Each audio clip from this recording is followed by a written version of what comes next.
Hey Heal Squad, welcome back to another video. Today I want to talk about toxic forgiveness. I want to share my heart with you because I think often when somebody talks about forgiveness, we don't see forgiveness as having boundaries, okay?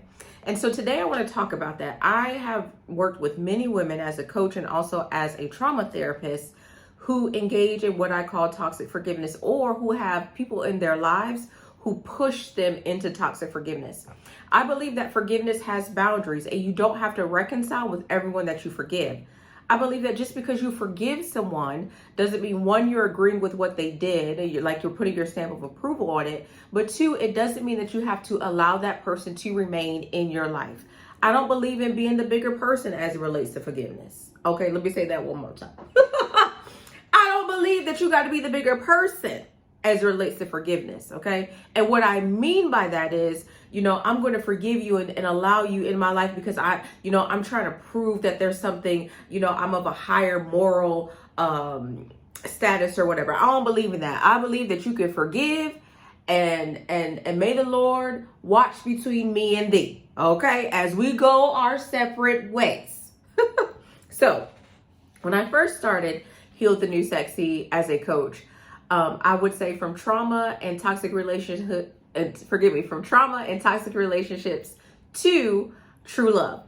And I did a lot of work with working with women and identifying how their childhood led them to being into toxic relationships, because that's what happened to many of us. That's what happened to me. I had a chaotic childhood, and then I found myself dating men that were unhealthy, that were toxic, and we were not having great relationships.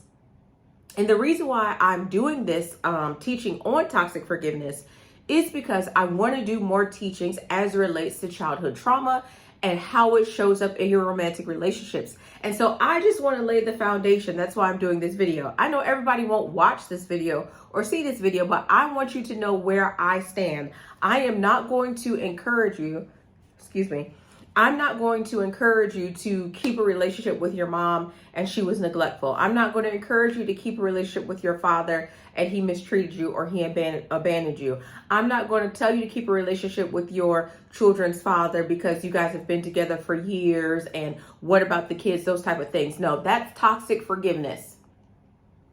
And I saw a video a few days ago on TikTok, and a lady was saying, how she had cut her mother off. And someone commented, you only have one mom. And I commented back, you only have one life. That type of thinking that somebody gets to mistreat me and still have access to me is toxic forgiveness. So let me give you my definition of toxic forgiveness. Toxic forgiveness is the belief that one must allow abuse, maltreatment, and or neglect because of another person's position in their life. Some of you have tolerated a lot from your family, your siblings, your parents, because of toxic forgiveness. Some of you have tolerated a lot from an ex-husband or someone you had children with because, people are like, well, that's the kid's father. That's toxic forgiveness. Forgiveness does not mean that you subject yourself to abuse, mistreatment, gaslighting. That's manipulation, right? People say if you really forgave them, you would let them in your life, right? That's your mom. That's the only parent that you have. That's toxic forgiveness. We forgive in order to sever the tie between what the person did and how it impacts us emotionally. That's the purpose of forgiveness, so that you cannot be bitter and you can be better. That's the purpose of forgiveness. But the purpose of forgiveness is not to allow somebody into your life so they can continue to mistreat you, so they continue to take advantage of you. No, that's not forgiveness. That's toxic forgiveness. You become just as toxic as the person because you keep allowing them to mistreat you. Forgiveness includes boundaries. The boundary is, if you behave this way, then you don't have access into my life. If you continue to mistreat me or to lie to me or cheat on me, you don't have access in my life. There are some people who really believe that because you have a child with them, or because they are your mother, or they are your father, or they are your sibling, that they can mistreat you. Why they feel that way, I don't know. But this video is to let you know that you can have boundaries in place. And some other videos that you may watch of mine, you may say, yeah, I need to put a boundary there. I'm not going to allow, my mother to call me and to cuss me out. I'm not going to allow my mother to be neglectful of me, to observe my mom treat my siblings and I differently, and I still allow her in my life. I'm not going to do that. I'm going to have boundaries in place. I'm not going to allow the children, my children's father, to be inconsistent in their life, and I just accept it.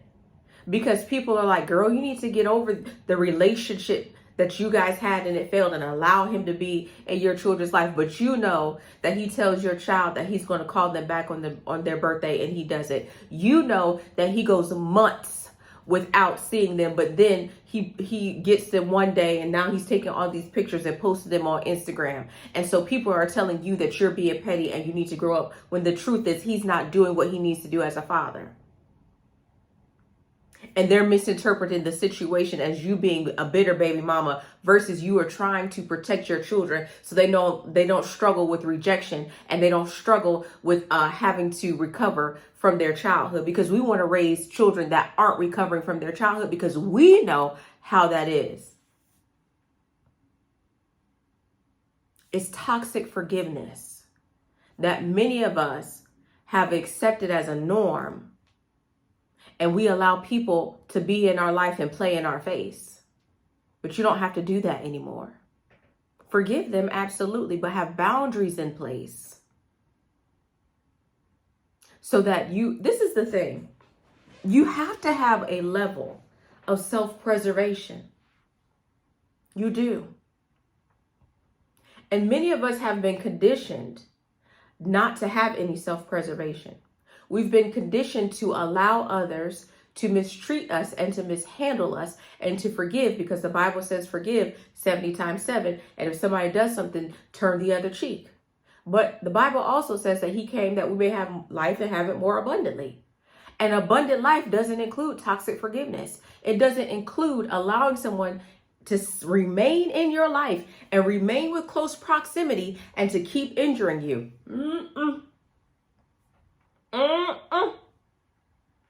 You get to define the terms in which people are allowed in your space and how close they are to you. But don't forgive. Let me be very clear. I believe in forgiveness. When I got diagnosed with cancer, I was like, okay, Lord, I'm going to forgive. I'm going to forget. There was 2 people I knew I needed to forgive. I was holding on to that. Okay. Like, I think it was somebody in a book, he was like, unforgiveness is like drinking poison and hoping the other person was dying. Baby, I was like, go. Is you gonna get them, Lord? Is you gonna get them, right? Forgive. I believe in forgiveness, but I do not believe that people who have deceived you, mistreated you, caused you harm, lied on you, scandalized your name, I don't believe that those people should be allowed to have close access to you. And sometimes, especially in Christian spaces, because people feel uncomfortable with conflict, they will tell you to tolerate behavior from people who should really be treating you with respect and kindness, and they should be esteeming you, holding you at high regard. Often I work with women who feel guilty because they want there to be space between them and their mom. The same mom who did not protect them. The same mom who put her well-being above theirs. The same mom who parentified them. And so I'm doing this video to let the baseline be, listen, I don't believe that every relationship requires reconciliation. I don't believe in toxic forgiveness. That because of the station that you have in my life, because you're my mother, my father, or my sibling, or because we have a child together, that gives you access to keep being abusive in my life. And I hope you believe the same too. Or you at least begin to question what you think about forgiveness and how you feel about forgiveness, and you put some boundaries in place. The people in your life should celebrate you. They shouldn't tolerate you. The people in your life should be inspired by you, and you're inspired by them. The people in your life should allow psychological safety, and you should be able to be vulnerable with them. Those people are safe. And I got to do a video about characteristics of safe people. Okay? So this is Heal the New Sexy. My name is Ceminthia. I want to continue the conversation down below in the comments. Until we talk again.